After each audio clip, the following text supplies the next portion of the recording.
Ტურისტული კომპანიები და დასასვენებელი კომპლექსები, ტუროპერატორები, მრავალფეროვანი მომსახურებით, კულტურული, ისტორიული და ღვინის ტურები.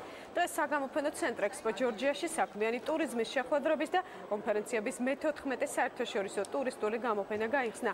45 საგამოფენო სტენდზე 90 ორგანიზაციაა წარმოდგენილი.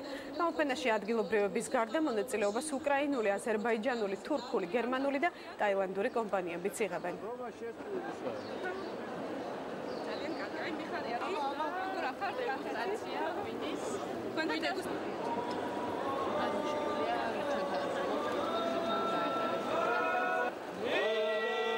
არის ძალიან მნიშვნელოვანი ნაწილი ჩვენი ეკონომიკის, რადგან ტურიზმში იქმნება ასობით და ათასობით ახალი სამუშაო ადგილი.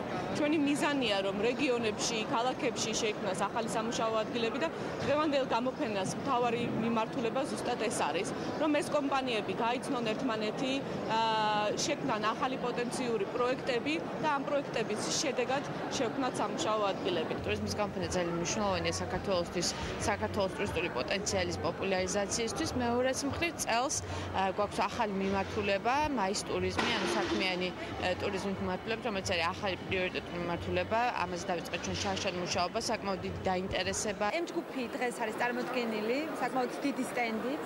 ეს არის ჩვენი ახალი სერვისები, ადგილზე მიტანის სერვისი M-Delivery, რომელიც მოქმედებულია ძალიან პოპულარულია და ასევე M-Catering-ი, აქ თქვენ ხედავთ, როგორი გაწყობილი სუფრა გვაქვს, ჩვენი შეფასებული აქ არის, დამთვალიერებელი აგემოვნებს და ჩვენ უახლეს სერვისებს ამ საერთაშორისო გამოფენაზე წარმოვადგენ.